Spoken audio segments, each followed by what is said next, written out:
나는 전지적 시점에서 보고 있다. 몇 사람이 있고 그 중에 한 명이 다른 한 명을 공격한다. 공격받는 사람은 싸울 의사가 없는 듯 계속 피해 다니는데 계속 쫓아오면서 공격하려고 한다. 그는 칼을 들고 공격한다. 피하고 계속 피하고 싸우려 하지 않는데 그 사람은 계속 공격한다. 어느 장소에서 다른 장소로 이동해가며 공격을 하고 후에는 장소가 어느 거리로 옮기면서 계속 싸우려고 칼을 휘둘러대는데 공격받는 사람은 아프고 고통스러운데도 계속 싸우려고 하지 않는데 그는 그 후에도 계속 공격을 한다. 그러더니 어느 순간 갑자기 주위에 홍수가 난 듯 물이 불어나기 시작한다. 그러더니 물이 빠지면서 모든 것이 맨홀로 다 빨려 들어가는데 모든 사람이 맨홀로 빨려 들어간다. 그리고 공격하려는 사람도 빨려 들어가고 후에 공격을 피하려는 사람도 딸려 들어간다. 그리고 그 장면이 물흐름과 같이 너무 빨라서 순식간에 지나갔다. 꿈에 다시 보여주시는 부분이 있는데 내가 보니 맨홀로 빨려 들어가는 부분을 보여주시는데 모든 사람이 물에 휩쓸려 맨홀로 들어가고 공격을 받은 사람이 맨 마지막에 맨홀로 천천히 빨려 들어간다. 빨려 들어갈 때 보니 다리에 칼이 2번 찔려 있다. 이때 이 사람이 2번 찔린 것을 알았다. 그리고 깨었다. 이 꿈을 꾸고 잠에서 깨자마자 나는 하나님께 묻는다. 하나님, 공격을 받는 사람은 평화를 원하고 싸우려고 하지 않았는데 너무 억울하잖아요 하며 물었다. 이 모든 꿈을 나는 전지적 관점에서 보았다.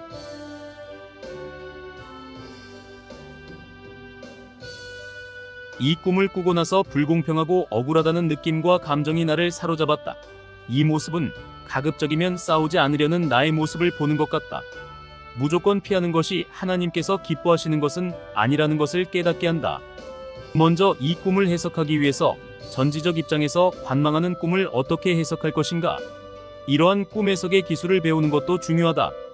전지적 입장에서 진행되는 꿈은 2가지로 나누어 볼 수 있는데 하나는 꿈을 꾼 사람이 전지적 입장에서 관망만 하는 꿈이 있고 또한 전지적 시점에서 관망하면서 자신이 꿈에 등장하여 활동하는 경우가 있다. 이 꿈은 꿈을 꾼 사람이 꿈에 등장하지 않지만 전지적 시점에서 인물의 내면의 상태까지 보면서 진행되는 꿈이다. 이렇게 전지적 시점에서 진행되는 꿈은 하나님께서 꿈을 꾸는 사람에게 어떠한 사실에 대해서 무언가를 알려주시고자 하는 꿈이다.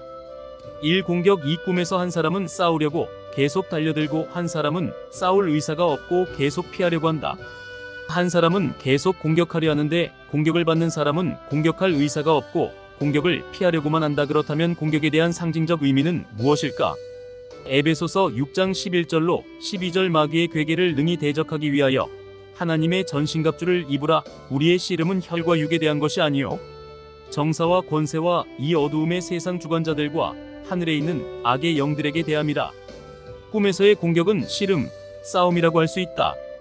우리의 삶에서 일어나는 모든 싸움은 4차원의 세계에서 우리의 영혼이 먼저 겪는 싸움인 것이다. 우리의 영혼이 먼저 겪는 싸움을 하나님께서 꿈으로 먼저 보여주신 것이다. 그러므로 이 싸움은 혈과 육에 관한 싸움이기 전에 하늘에서 일어나고 있는 영적인 싸움이다. 이 영적인 싸움에 적극적이지 않은 모습이 어떠한 결과를 낳는지 보여주신 것이다. 이 칼에 2번 맞았다라는 것은 어떤 상징적 의미가 있는가? 칼에 맞았다는 것은 상처와 아픔을 의미한다. 히브리서 4장 12절 하나님의 말씀은 살아있고 활력이 있어 좌우에 날선 어떤 검보다도 예리하여 혼과 영과 및 관절과 골수를 찔러 쪼개기까지 하며 또 마음의 생각과 뜻을 판단하나니. 성경은 하나님의 말씀은 날 선 검이라고 말하고 있다. 하나님의 말씀은 날 선 검과 같아서 그 말씀이 우리의 마음에 떨어질 때 우리의 영과 혼과 관절과 골수를 찔러 쪼개기까지 한다. 그래서 우리의 삶에 커다란 변화를 일으킨다.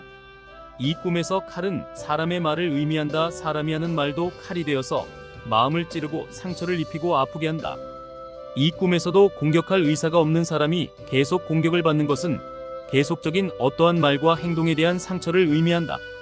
말과 행동으로 인하여 계속 상처를 받게 되고 칼에 2번이나 찔리었으니 말과 행동으로 인하여 상처를 받게 될 것을 의미한다. 욥기 19장 2절에도 너희가 내 마음을 괴롭히며 말로 나를 짓부수기를 어느 때까지 하겠느냐라고 하였으며 욥도 그의 친구들의 말로 인하여 자신의 마음이 짓부셔졌다고 고백하고 있다. 삼홍수 홍수의 상징적 의미는 무엇일까?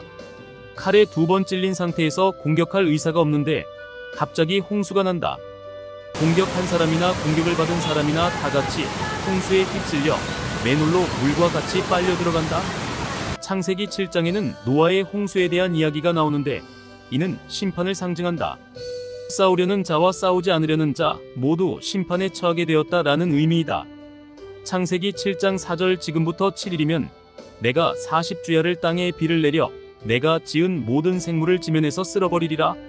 사억울함 꿈을 깨고 나서 억울하다는 느낌이 들었는데 의는 내가 믿고 있던 어떤 것에 대하여 잘못되었음을 알려주는 사인이다. 성경에는 자신이 천국에 갈 줄 알고 있다가 심판의 때에 크게 후회하는 몇 가지 이야기가 나온다. 성경은 말하기를 이를 갈미 있으리라 고 표현하고 있다. 마태복음 22장 13절은 잔치 때에 예복을 입지 않은 것에 대하여 이를 갈미 있으리라.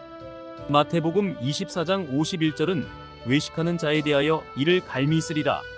마태복음 25장 30절은 한 달란트 받은 자가 받은 달란트를 제대로 사용하지 않은 것에 대하여 이를 갈미 있으리라 하였다. 심판의 때에 자신이 믿어왔던 어떤 진리나 행동에 대하여 뒤늦게 크게 후회한다는 의미이다. 이 꿈에서 공격을 하지 않으려는 사람은 어떤 일에 대하여 평화적으로 일을 처리하려 하였는데 결국에는 공격하려는 자와 함께 맨홀로 빠지는 심판의 경고를 받았다. 이는 어떤 일을 무조건 평화적으로 처리하는 것이 하나님의 뜻에 맞지 않음을 보여준 꿈이다. 꿈을 통하여서 볼 때 한 달란트 받은 사람이 나와 같은 심정이 아닐까 하는 생각이 들었다. 자신은 잃지도 않고 벌지도 않고 한 달란트를 잘 묻어두었는데 주님께서는 무익한 종이라고 하셨으니 이 사람은 심판의 때에 억울한 마음이 들었을 것이다. 이 꿈을 정리 해석하면 한 사람은 싸우려 하지 않고 피해 다녔는데 결국에는 싸우려는 자와 함께 맨홀에 쓸려 내려가는 심판을 받게 되었다. 이는 대적하지 않고 회피하는 것만이 하나님께서 기뻐하시는 모습이 아니라는 것을 알려주는 꿈이다. 야고보서 4장 7절 말씀에도 그런즉 너희는 하나님께 복종할지어다 마귀를 대적하라 그리하면 너희를 피하리라. 이 꿈을 통하여 내 삶을 돌아보니 내가 힘써 싸우지 않고 회피했던 일이 2가지가 생각이 났다.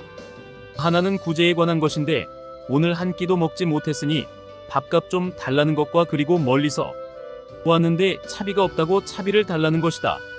이렇게 찾아오는 사람들에 관한 것인데 이 사람들을 무조건 도와주는 것과 복음을 전하고 도와주는 것과 그 사이에서 나는 큰 딜레마에 빠져 있었다.